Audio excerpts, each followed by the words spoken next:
අන්තිම උත්තරේ මහනිලමේ ඔබොද්දී මහල්ලමේ පැලවත්ත සහ මන්දිරය අතර ආරවුල දිගටම ඇදී ඇදී යනවා. ටින්ටින් වැඩේ අතාරින්නෙත් නෑ.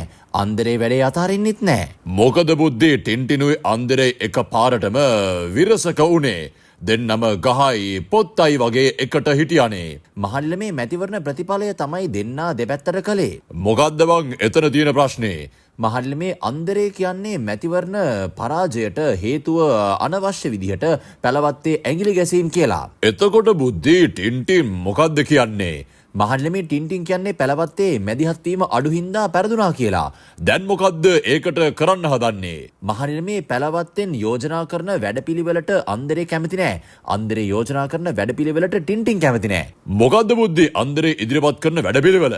අන්දරේ කියන්නේ කවුන්සිලේ අයට අමාත්‍යාංශවල අයට නිදහසේ වැඩ කරන්න පුළුවන්කම තියෙන්න ඕනිලු. ආණ්ඩුවේ වැඩවලට පැලවත්ත මැදිහත් වෙන්න ඕනි නැහැලු.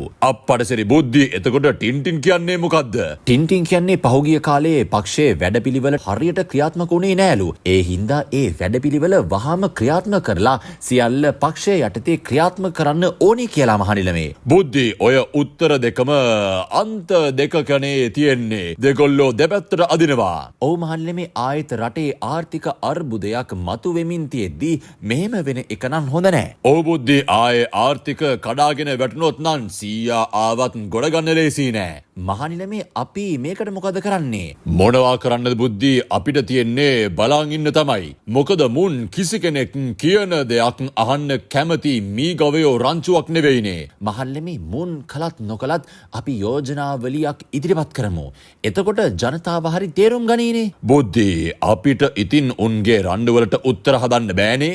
නෑ මහල්ලමේ රටට කෙලවෙන එක නවත්ත ගන්න උත්තරයක් හදන්න ඕනේ. කොහොමද බුද්ධි මුන් තියාගෙන එහෙම උත්තරයක් හදන්නේ? මුන් හිටියොත් රටට කෙලවෙනවාම තමයි. මහල්ලමේ අන්දරේව පන්නලා දැම්මොත් පිස්සුද බුද්ධි එහෙම වුණොත් මහපුටුවට එන්නේ අනාචාර්ය අම්මණ්ඩි. මහල්ලමේ අනාචාර්ය අම්බණ්ඩිට ජාත්‍යන්තර සහයක් තියෙනවලු. බුද්ධි එන නායකයා දක්ෂයෙක් නම් ජාත්‍යන්තර සහාය ගන්න පුළුවන්. ජාත්‍යන්තර සහාය කොච්චර හම්බ වුණත් අනාචාර්ය අම්බණ්ඩිගේ ආරේ ගතිය යවන්න බෑනේ. ගෑණි ජාත්‍යන්තර සහයෝගය අරන් කරන්නේ ඒවානේ. දැක්කනේ US සෑඩ් වල සල්ලි වලට කරලා තිබුණදේ. ඒ කියන්නේ මහනිලමේ ඒ කියන්නේ බුද්ධි මේ රටේ ගණිකා වෘත්තිය නීතිගත කරලා රටම සමලිංගිකරණය කරලා මේ රටේ තුප්පහි සංස්කෘතියක් හදයි. එහෙනම් මහනිලමේ අනාචාර්ය අම්මණ්ඩිව අයින් කරලා බිම්මලයා වගේ කෙනෙක් ආරලිය වලව්වට ගෙනාවොත් පිස්සුද බුද්ධි ඊට වැඩිය හොඳයි ටින්ටින් ආරලිය වලව්වට ගෙන එක. ඒ අයි මහනිලමේ බුද්ධි බිම්මලයා කියන කතාව වචන බිම්මලයාගේ උනාට හඬ ටින්ටින්ගේ හොඳම අතවැසියා බිම්මලයානේ බං. දෙන්නා හුවමාරු කරගන්නේ නැති දෙයක් නෑ. මහල්ලිමේ එහෙනම් යටත් විජිතයා වගේ එකෙක් අරලිය වලව්වට ගත්තොත් බුද්ධි ගොළුවා කසාය බිව්වා වගේ තියෙයි. ඒ කියන්නේ මහනිලමේ ඇයි බං රාජ්‍ය නායකයෙක් ආවම රටේ නායකයටයි දෙවනි පුරවැසියාටයි දෙන්නට ඉංග්‍රීසි බැරි වුණාම ගොළුවා කසාය බිව්වා වගේ නෙවෙයිද? මාර ප්‍රශ්නයක් නේ මහල්ලිමේ මේක.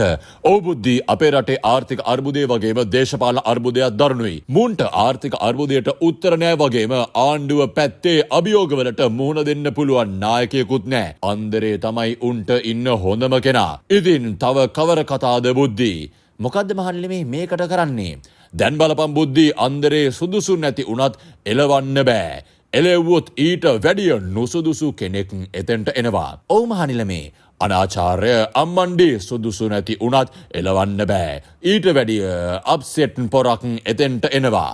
මාර අමාරුවකනේ මහල්ලිමේ අපි වැටලා තියෙන්නේ. ඔව් බුද්ධි මහනිලමේ මේකට උත්තරයක් නැද්ද? උත්තර තියෙනවා බුද්ධි. හැබැයි පැලස්තර උත්තර නෙවෙයි. මහනිලමේ මොකද්ද මේකට තියෙන අන්තිම උත්තරය?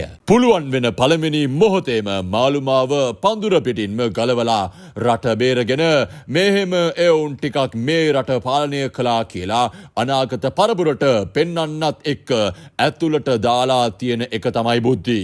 මම මොන්රවිල. දවසේ මෙහෙම තොරතුරු දැන ගැනීමට රටේ රාළ විෂන් TV සබ්ස්ක්‍රයිබ් කරන්න.